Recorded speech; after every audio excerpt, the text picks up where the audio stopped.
Caleb Bolden filling in for Paul Murray tonight. Now, before I get into the panel, don't forget Paul Murray's Our Town is coming to Greater Sydney, Sunday, September 28th. So if you want to get your tickets, get onto it now. You can email ourtown@skynews.com.au. That is ourtown@skynews.com.au. Greater Western Sydney, limited tickets available. Get onto it now. Joining me now, former Labor councillor and Sky News contributor Joe Hildebrand and Linda Scott. Great to have you both on the desk here. It's good to get the crew together. Now, of course, the big news of the day is the new net zero business.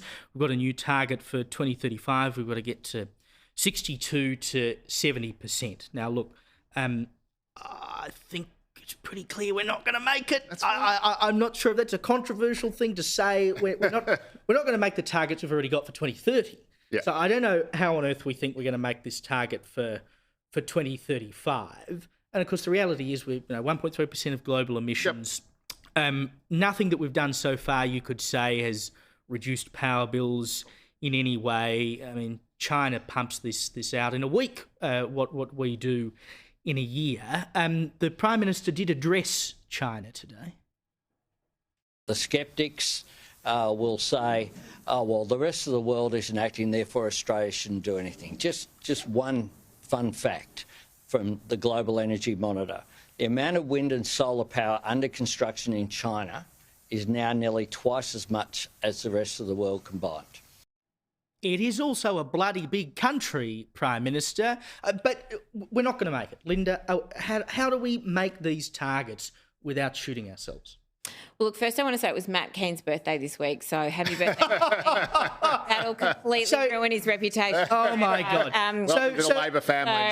So as a birthday gift, they get Green Keane on board and then let him put out this report that says we're going to hit 70%. What about it, isn't it, is that the Liberals and the Greens have teamed up to oppose Labor's climate target, right? I think that just tells you absolutely everything you need to know about the fact that the Liberals and the Greens are now so nutty that they've, come together to oppose these. But hang on, but the Greens say it's not enough, and the Libs say it's just not going to happen. Which proves you got it right. And they're all opposing it. It's utterly ridiculous. You know, when you've got serious business figures coming together and saying Australia needs investment certainty to attract the investment to help with the transition, when you've got a whole range of serious business figures coming together and calling for strong action on climate change, we need to listen to them. We need to listen to the economic drivers to get us to make this huge transition. And it is a huge transition. There's no argument about that. We need to invest in skills to help people get jobs, to transition from jobs in high emissions intensive industries to other types of industries. We need to do a whole lot of work. There's no argument about that. But all we're hearing from the outer ring of politics, increasingly irrelevantly, the Greens and the Liberals, are just opposition to Labor's plans to just get on with a difficult task that the whole world is undertaking together. Otherwise, we risk being left behind, we risk a more expensive, more difficult transition that costs more lives and more jobs. But it's all good and well for the business sector to say, oh, we've got to do this to get investment. I mean, big business would say that because if there's a buck to be made, they will find the buck to make. But the buck ultimately comes out of the consumer, particularly when you're talking about energy. Everything flows through to you when you pay your power bill. And this stuff is predicated, as I said before, on, huge increases in the next decade in renewable energy. Like, the investment in that is enormous. And half of all vehicles sold from today being electric vehicles. It's not going to happen, Joe. No, it probably won't, and we probably won't meet the targets, but that doesn't mean that we shouldn't try. And look, let's face it, the government's not stupid. It knows how difficult it's going to be to get to that, and it knows that there are going to be physical and political barriers to getting there. We're not going to be able to, put a wind turbine on every single farm, and we're not always going to get, international funding for offshore wind farms. But that doesn't mean that they don't want to be seen to be trying. And that also doesn't mean that people don't want the government to try. And I think there's a misconception here that the punters that the general public, have contempt for net zero, or they don't believe in climate change, and all they want is lower power bills. Absolutely, they want lower power bills, but people do believe it, and they do get it, and they want the government to go off and do something, and they want them to keep their power bills as low as possible. But that's in the meantime. They're happy for something to be done about climate change, fine. Yeah. But they want it to be done in a way. There is a limit to the cost that they're prepared that will to bear. not neuter Yes, them. that's right. And the PM was asked about power bills today. This was his response. Prime Minister, you say this will put downward pressure on energy prices. By what exact figure? You yourself laughed when you asked that question, so it should be treated in the spirit in which you've done. What we know is, if we don't act, there will be a cost to the economy, as the Treasurer has outlined. But how do you sell that message to people when they look at their power bills and even South Australia, for instance, where they have a lot of renewable energy. I think it's the biggest place in the country in terms of use of renewable energy. Also happens to have some of the most expensive power bills in the country. So people look at their bills, they're not going, oh, yes, renewable energy equals lower power bills. But if you compare the cost of dirty emissions versus clean emissions are much cheaper. Like my family car died. It was very old. We had to get a new car to transport people around in my family. We purchased an electric car, and it is so much cheaper to run. When you purchase these things, when you come to making household decisions and you do the sums, you do at a household level quickly come to realise that the energy bills from having solar panels on your roof are much cheaper than having a gas fire. I mean, Sure, these are just but you've got to make truthful economic statements. But you've got to make the monetary household. You've got to make the monetary investment in the first place, But and when that's what the consumer will When your cost. heater dies, or when your car dies, when you have to go through that inevitable expense anyway, you quickly do the household sums and realise it is cheaper over a short period of time to invest in these kinds of things that the modelling shows us Australians need to invest in. And again, the alternative to that is a broke insurance agency with uninsurable houses. The alternative is a more expensive Australia where so many more natural disasters kill people and impact the economy and their lives. These are the report the other day was choices. predicated on the idea that we do nothing. I don't think that extremist rhetoric does anything to help the argument. It is what the Liberals and many of the National Party want us to do. I mean, many of them are out there this week advocating for Australia not to contribute, to do nothing on climate change. That is a legitimate argument made by many Conservatives in this country today. I don't think there's any reality in which we do nothing. Just for pure political reasons, something has to be done. I just think people won't cop it when they see what they've got to pay for. I think aim high and fail heroically.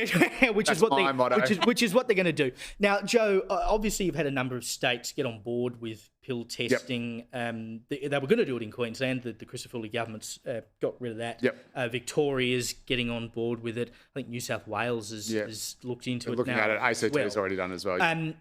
But Queensland is now saying, because when they took away the state proposal, there were private operators came in and said, well, we'll test drugs for you. So Queensland is now saying we're going to ban the private operators from being able to test your pills. Right decision, wrong decision? It's a funny one. I mean, for one thing, I think it speaks volumes about the current generation of kids who say, we're going to do illegal drugs, but it's the government's job to make sure that they're safe. Like, for the love of God, when I went out and did drugs, I took my chances, like a real man. And so it speaks volumes to this sort of strange kind of generation. And maybe every old curmudgeonly person like me thinks that about the next generation. It's like, wait a minute, you want to go and do all this risky behaviour because it's fun, but you want to kind of safety net so you can say, oh, well, no. So I've always had a bit of a weird thing with pill testing, and also how does it work? Like, if you're a drug dealer at a festival, where are you going to go to sell all your drugs with impunity? Obviously, you're going to do it in the bit where they're getting their pills tested and the cops have agreed not to arrest anybody. And so I just don't know how it all works. Maybe they've figured it all out. Having said that, I think the Christopher government is putting itself in a grave political risk because, of course, as soon as there is an ecstasy-related or drug-related death at any one of these festivals where they have banned pill testing, they will wear that like a crown of thorns. And that's different to never having implemented it in the first place. So I'm not massively enthused about implementing it, but once things are there, taking it away and then just, hoping and praying that everyone decides to go drug-free and sober overnight. Yeah, it's not going to work. Now, I talked earlier about Jimmy Kimmel. Of course, he's been taken off air by the ABC in the United States. I'll just show you a little bit of it again. We hit some new lows over the weekend with the MAGA gang desperately trying to characterize this kid who murdered Charlie Kirk as anything other than one of them and doing everything they can to score political points from it. Now, I said earlier you would have heard that I'm uncomfortable with cancel culture, but I think the response that we have seen from some people has just been so tone deaf and so brain dead, Linda, that if you're willing to go out and make jokes about someone who's been shot dead for political reasons, seemingly, perhaps a little bit of cancelling isn't such a bad thing. Look, when you start to cancel the comedians and the satirists, I think you've got a society in trouble. And I think it's devastating when anyone dies as a result of violence, and I think that's a horrific thing. We can all acknowledge that. But when you start to remove people's ability in society to feel safe to make jokes about anything, I think you've got real troubles with your freedom of speech. And to have the US, of all nations, having a bit of a problem with free speech, to me is really devastating. I lived in America. I went to school there.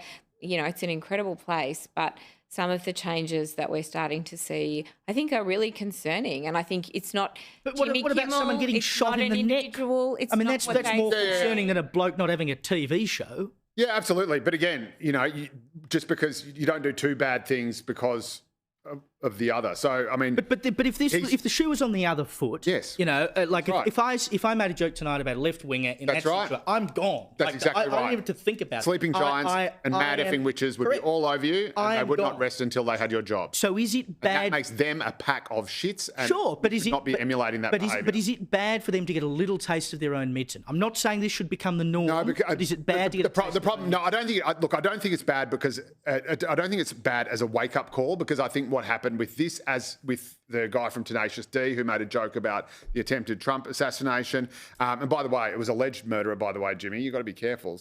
Yeah, good. And he was also, what he said about... But the point is then it just gets worse and worse and worse. And you see this all the time. You say, well, you should get sacked because of what you said about, again, mad effing witches or sleeping giants or all these horrendous people who just go combing around the internet trying to drum up outrage so that people will lose their jobs. They're despicable people. They're horrible people. They've got too much time on their hands and they're nasty people. That does not mean that we should be like them just to get back at them, because then what happens? They say, well, you went after us, so we're coming back after you. And it's the same. But they're coming for you anyway. It's the same as saying, yeah, but that's what they say. Look, the left is violent. It's coming after us. The left is the violent extremists. They're killing people. That means we have to fight back or we'll die. And then what happens? Civil war, and then you just watch the bodies rise. Either someone stands up and says, no, we are going to be the sensible people. We're going to be the decent ones. Or you just say, fine, just shoot whoever you want and whoever can get the highest body count wins. Look, I don't think it goes that far. I think the reality here is that what they're talking about was an act of political violence. We're not just saying, oh, well, your words are a bit dirty. Right. They're talking about actual political violence. And the fact that they think it's funny is illuminating. Exactly. And I think he's got, I think he is. We've got to go. I'm sorry. Linda, Joe, thank you for joining me in the Man Cave tonight.